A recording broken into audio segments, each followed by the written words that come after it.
मित्रांनो, स्वागत आहे आपल्या यूट्यूब चॅनल महाबळेश्वरकरमध्ये। तर मी मित्रांनो नवीन जागा आपल्याला दाखवत असतो, तसेच एक्सप्लोर करत असतो। तर आज आपण महाबळेश्वरमधील काही जागा एक्सप्लोर करणार आहे।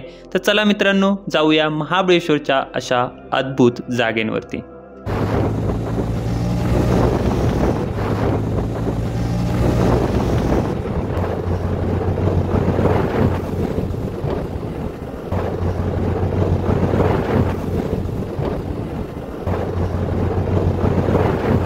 मित्रांनो, आपण ऑर्थर सीटला आलेलो आहे। तर इथला व्ह्यू तुम्ही बघू शकता। तर चला पुढची माहिती घेऊया। तोपर्यंत चॅनलला सबस्क्राइब नाही केलं तर करून घ्या।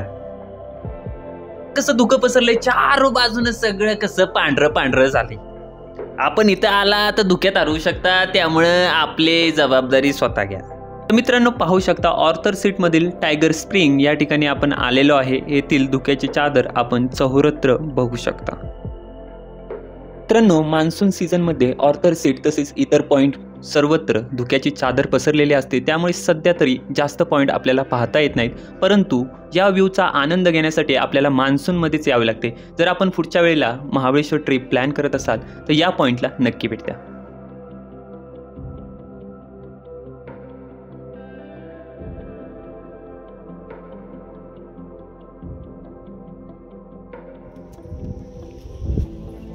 मित्रांनो, पाहू शकता मालकम पॉइंटला आपण आलेलो आहे आणि पुढील दृश्य आपण पाहू शकता। पूर्ण धुक्याने येते काहीच दिसत नाही, पूर्ण पांढरं शुभ्र खालचं व्ह्यू आपल्याला दिसत आहे।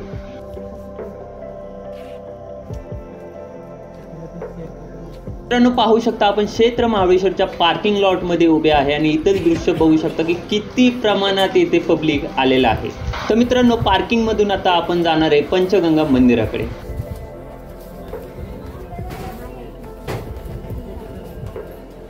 मित्रांनो, हेच ते मंदिर 4500 वर्षापूर्वीचे, जेथे 7 नद्यांचा उगम होतो आणि त्याच नद्या पुढे जाऊन संपूर्ण भारतामध्ये प्रवाहित होतात। आपण पंचगंगेच्या मुख्य गाभाऱ्याकडे जाणार आहे, जेथे 7 नद्यांचा उगम होत आहे। तेच 7 नद्यांचे पाणी गायमुखातून या कुंडामध्ये पडत आहे। येथील कुंड 12 महिने भरलेले असते। पंचगंगा मंदिराचे दर्शन घेऊन मित्रांनो आता आपण कृष्णमाई मंदिराकडे जाणार आहे। रस्त्यामध्ये पाहू शकता खूपच जास्त पर्यटकांची गर्दी येथे पाहण्यास आपल्याला मिळत आहे। तसेच आपण जराही विलंब न करता कृष्णमाई मंदिराकडे निघणार आहे।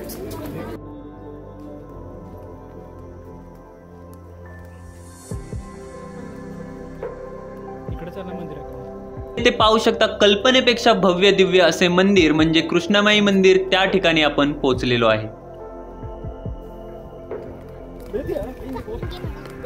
कृष्णमाई मंदिराकडे आपण पायऱ्यात उतरून गेलेलो आहे। समोर बघू शकता कृष्णमाई मंदिर आहे। सरळच आपण रेलिंगकडे जात आहे।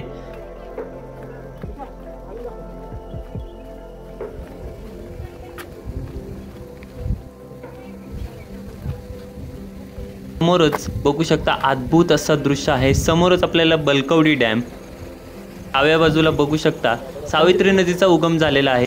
आपल्या बाजूलाच कृष्णमाई मंदिर आहे। कृष्णमाई मंदिराकडे जाताना समोरच आपल्याला नंदी महाराजांचे दर्शन होते। व्हिडिओ आपल्याला कसा वाटला कमेंट सेक्शन मध्ये जरूर सांगा आणि चॅनलला सबस्क्राइब केले नसेल तर चॅनलला लगेच सबस्क्राइब करून घ्या, कारण की आपल्यासाठी असे व्हिडिओ आम्ही नेहमीच घेऊन येत असतो।